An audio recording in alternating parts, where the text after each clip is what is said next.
Sir నమస్తే sir, చెప్పండి sir, operation సింధూర్ను NDA government పొలిటికల్గా అన్డ్యూ అడ్వాంటేజ్గా తీసుకోవడానికి ప్రయత్నిస్తోంది అని ప్రతిపక్షాలు విమర్శిస్తూ ఉన్నాయి. దీనిలో వాస్తవం ఎంత? పైగా 200 మంది ఎంపీలు ప్రధానికి నేరుగా ఉత్తరం కూడా రాశారు. ఈసారి పార్లమెంట్ సమావేశాల్లోనూ ప్రత్యేక చర్చ పెట్టండి, ఆపరేషన్ సింధూర్ వల్ల మనకు ఒరిగిన లాభం ఏంటి, జరిగిన నష్టం ఏంటి, ఫాయిదా ఏమైనా ఉందా లేదా అనేది. దీన్ని మొత్తంగా ఒక అనలిస్ట్గా మీరు ఎలా చూస్తారు? మస్తారావు గారు, మీకు అట్లాగే మిత్రుడు ప్రేమ్ గాంధీ గారికి, అట్లాగే క్షత్రియాలయ గారికి నమస్కారం. అట్లాగే మన ప్రేక్షకులు కూడా. దీన్ని కొంచెం నిష్పక్షపాతంగా ఆలోచన చేస్తే మనం ఇంట గెలవలేదు, రచ్చ గెలుస్తున్నాం. ఈ మాట అంటున్నాను. 7 పార్లమెంటరీ బృందాలు ప్రపంచవ్యాప్తంగా తిరుగుతూ అద్భుతమైన విజయాలు సాధిస్తున్నాయి. అందులో ప్రతిపక్ష నాయకులు ఉన్నారు, ప్రతిపక్ష పార్టీల నుంచి బృందాలకు ప్రాతినిధ్యం వహిస్తున్నారు, అట్లాగే బీజేపీ పార్టీ నుంచి 2 ఉన్నారు. మొత్తం 7 బృందాలు ఇవాళ అద్భుతంగా పనిచేస్తున్నాయి. అది విజయం సాధిస్తున్నాం. ఇవాళని మనకు చూసుకుంటే మలేసియా అయితే మన పెద్ద ఎత్తున అక్కడ పాకిస్తాన్ దుర్మార్గమైన ప్రయత్నం చేసింది. ఏమనంటే మనను ముస్లిం దేశం కనుక వాళ్ళను ఆకట్టుకొని భారత ప్రతినిధులను రావద్దని, వాళ్ళకు స్వాగతాలు చెప్పొద్దని చెప్పి ప్రభుత్వం మీద ఒత్తిడి కూడా చేసింది. కానీ వాళ్ళు అద్భుతమైన స్వాగతం ఇచ్చారు. అక్కడ సల్మాన్ ఖుర్షిద్ నాయకత్వంలో బ్రహ్మాండంగా ఇక్కడ మనకు వాళ్ళ ఆతిథ్యం లభించింది. మన వాదన విన్నారు. ఎందుకంటే రచ్చ గెలుస్తున్నాం అనే సంగతి చెప్తాను మొట్టమొదటి. అట్లాగే మన పాకిస్తాన్ పీపీపీ అధ్యక్షుడు, పాకిస్తాన్ పీపుల్స్ పార్టీ అధ్యక్షుడు మన బిలావర్ భుట్టో మనవడు, మన బెనజర్ భుట్టో కొడుకు. ఆయన అమెరికాలో న్యూయార్క్లో ఇవాళ పెద్ద ఎత్తున ఒక ఆవేదన వెలిపించారు. పాకిస్తాన్ అంతర్జాతీయ వేదికల విఫలం అవుతుంది, మన వాదన ఎక్కడం లేదు, చివరికి భద్రతా మండలి అప్పుడు అట్లా జరిగింది, ఇప్పటికిప్పుడు మనకు ఐక్యరాజ్య సమితిలో కూడా ఇట్లా జరుగుతుందని చెప్పి సభ్యదేశం ఐక్యరాజ్య సమితిలో దాన్ని కూడా ఒక ఆరోపణ చేస్తూ మనం ఎక్కడా గెలవడం లేదని ఆవేదన వ్యక్తం చేశాం. దానికి కారణం ఆయనకే తెలుసు. అట్లాగే 7 ప్రతినిధి బృందాలు ప్రపంచవ్యాప్తంగా తిరుగుతూ తమదైన రీతిలో భారత ప్రభుత్వం ప్రతినిధి బృందాలుగా వ్యవహరిస్తూనే పార్టీలకు అతీతంగా బ్రహ్మాండం చేస్తున్నారు. కానీ మీరు అన్నది ఇక్కడికి వచ్చేకల్లా పొలిటిసైజ్ అయిందంటున్నాడు స్పష్టంగా. ఆపరేషన్ సింధూర్ను బీజేపీ తనదైన రీతిలో సొంతం చేసుకునే ప్రయత్నం చేస్తుంది. ఇది కరెక్ట్ కాదు. ఎందుకంటే ఇది ఎవరికి ఒక్కరికి సొంతం కాదు విజయం. అందుకని నేను ఒక మాట అంటుంటాను మసూద్ గారు, ఎప్పుడు కూడా భారతదేశం గెలిస్తే ఎవరు ఓడినట్టు, దేశమే ఓడితే ఎవరు గెలిచినట్టు కదా.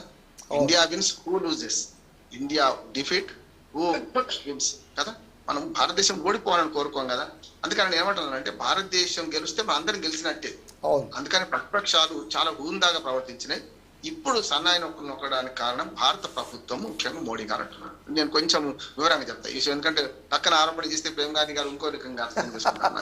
ఎందుకని నేను ఏమంటున్నాను అంటే కొంచెం దాన్ని చెప్పాలి. ఎందుకంటే నేను ఎంత మద్దతుగా ఉన్నానో అంత విమర్శ కూడా చేస్తాను. స్పష్టంగా ఆసేతు హిమాచలం అంటాం మనం. భారతదేశంతో యుద్ధం మేఘాలు కాదు సార్, యుద్ధమే వచ్చింది. 9 స్థావరాల మీద స్థావరాల మీద దాడి చేసినాం. వాళ్ళని అంటే కోలుకోలేని ఎదురుదెబ్బ పెట్టడం. దానిలో మోడీ ప్రభుత్వాన్ని అభినందిస్తున్నాడు, కేంద్ర ప్రభుత్వాన్ని అభినందిస్తున్నాను. ఎందుకంటే 9 ఉగ్రవాద స్థావరాలను నాశనం చేసినాం, కానీ ఎక్కడ పౌర స్థావరాల మీద పోలే, మనం పౌరుల మీద పోలే. వాళ్ళు దుర్మార్గంగా మన పౌర స్థావరాల మీద మోర్తాలతో దాడి చేశారు. 26 మంది ఏమో అక్కడ చనిపోతే మరొక 16 మంది కేవలం పాకిస్తాన్ అక్రమంగా సరిహద్దుల్లో దాడి చేయడం వల్ల పౌరులు చనిపోయారు. ముస్లిం వాళ్ళందరూ ముస్లింలు ఎక్కువ. ఎందుకంటే పాకిస్తాన్ ఆక్యుపైడ్ కాశ్మీర్ పక్కన ఉన్న మన కాశ్మీర్లో ఉన్న వాళ్ళు చాలా మంది ముస్లింలే కదా. అక్కడ మరి 16 మంది ప్రాణాలు పోయినాయి కదా. అయినా సరే మనం వైమానిక స్థావరాల మీద దాడి చేయలేదు. వాళ్ళ రక్షణ వైమానిక స్థావరాల మీద దాడి చేసినాం. పౌర విమానాల మీద ఎక్కడ దాడి చేయలేదు. మనం చాలా హూందాగా వ్యవహరించడం. ఆపడానికి కారణం మాత్రం స్పష్టంగా దేశ ప్రజలకు ఈ కాల్పుల విరమణ ఒప్పందాన్ని ఎట్లా చేశారని ప్రజలకు తెలపాల్సిన బాధ్యత మోడీ గారిని, కేంద్ర ప్రభుత్వం అంటున్నారు. ఎందుకు వాటికి వేలు చూపెడుతున్నారంటే ఆసేతు హిమాచలం అని మనం అంటుంటాం మసూద్ గారు, పైనుంచి కిందికి పెట్టండి. మీరు ఒమర్ అబ్దుల్లా పార్టీ ఏదైనా కాదు, సిద్ధాంతం ఏమైనా ఉండొచ్చు, ఆనాడు జరిగిన 3వ రోజు 4వ రోజే అద్భుతంగా స్పందించారు. ఏమనంటే ఆయన తప్పు కాకపోయినా ఈ మొత్తం ఈ మారణ హోమానికి కారణం నేనే, పహల్గాంలో దాడులకు నేను నైతిక బాధ్యత వహిస్తాను, క్షమాపణ అడగడానికి కూడా నాకు మనసు ఒప్పడం లేదు అని హుందాగా మాట్లాడాడు. వెంటనే ఒక వారం రోజుల లోపటి అక్కడ అసెంబ్లీ సమావేశం పెట్టి తిరంగా జెండా, అంటే కాంగ్రెస్ జెండా కాదు, మన భారత జాతీయ జెండా పట్టుకుని ఊరేగింపు చేసాం. అది మన భారతదేశ ప్రజలందరికీ ఆదర్శమే. అక్కడి నుంచి కన్యాకుమారి దాకా మన ఊరేగింపు తర్వాత చేసాం. అట్లానే మతతత్వ పార్టీ నేను అసదుద్దీన్ ఓవైసీని ఇష్టం మనకు విమర్శిస్తాం.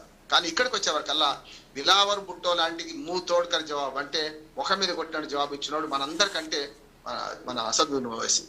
అయ్యా బిరావర్ భుట్టో, మీరు రక్తం మారిస్తా అంటున్నారు సింధు నదిలో, ఏది భారతీయుల రక్తం అంటున్నారు, నీళ్లు వారకపోతే అంటున్నారు కదా, మీ తాతను చంపిన వాడేవుడు, మీ తల్లిని చంపిన వాడేవుడు, నీ సంగతి ఏంటి అని గట్టిగా ప్రశ్నించింది. మోడీ గారి కంటే గట్టిగా ప్రశ్నించింది అసదుద్దీన్ ఓవైసీ. అందుకని ఏమంటున్నానంటే భారతదేశంలో ఒక ఐక్యతారాగా వినిపించాం, అభం ఏక అన్నాం. దాన్ని గత నెల రోజుల పరిణామాలు చూస్తే బీజేపీ గాని కేంద్ర ప్రభుత్వం దూరం చేసుకుంటుంది అంటున్నాడు. ఆరోపణలు చెప్పి నేను ముగిస్తాను. ఎందుకు దూరం చేస్తుందంటే బ్లాంక్ చెక్ ఇచ్చారు ప్రతిపక్షాలని. మీరు మీటింగ్ పెడితే యుద్ధానికి సన్నద్ధం అవుతున్నామంటే ఓకే యుద్ధం చేయండి అని బ్లాంక్ చెక్ ఇచ్చారు. వాళ్ళు స్నేహస్తం అందిస్తే ప్రభుత్వం చేయాల్సిన పని ఏంటి? కౌగలించుకోవాలి. ఓకే, సమావేశం జరుగుతుండగానే రెండో సింధూర్ 2 జరుగుతూనే ఉంది. కొన్ని విషయాలు భారత ప్రభుత్వం వెల్లడించాల్సిన అవసరం లేదంటున్నాడు. అది కూడా అఖిల పక్షంలోనే మన రాజ్నాథ్ సింగ్ గారు స్పష్టంగా చెప్పింది ఏమని, కొన్ని విషయాలను మీతో పంచుకోలేను. చాలా కరెక్ట్. యుద్ధ తంత్రంలో ప్రతిపక్షాలను కాదు ఏ మనిషిని విశ్వసనీయతో తీసుకునే పరిస్థితి ఉండదు, కాదంటలేదు. కానీ ఇక్కడ ఏంటంటే వాళ్ళు బ్లాంక్ చెక్ ఇచ్చి మీరు ఏం చేసినా మేము సిద్ధమంటే, కాల్పుల అంటే మొదలు యుద్ధం మొదలు పెట్టడానికి మనం సిద్ధం అంటే, ప్రభుత్వంతో కలిసి పనిచేస్తామంటే ప్రతిపక్షాలు అన్ని కూడా అన్ని పార్టీలకు అతీతంగా, పార్టీలకు రాజకీయాలకు అతీతంగా చేస్తే ముగించేటప్పుడు కాల్పుల విరమణ అప్పుడు ఒక్క 20 నిమిషాలను మీటింగ్ పెడితే ఎట్లా ఉంటుంది అంటున్నాడు. మీరు ఇంకొక మాట చెప్పారు, 200 మంది పార్లమెంట్ సభ్యులు ఇవాళ మనకు తీర్మానం చేసి ఇచ్చారు. కానీ అంతకుముందు మనకు హెగ్డే మన ఆయన అన్నారు కదా, ఖర్గే గారు అన్నారు కదా, అంతకుముందు రాహుల్ గాంధీ గారు అన్నారు కదా, అయ్యా సమావేశం పెట్టండి. ఉభయ సమావేశం పెట్టడానికి ఏం అభ్యంతరము?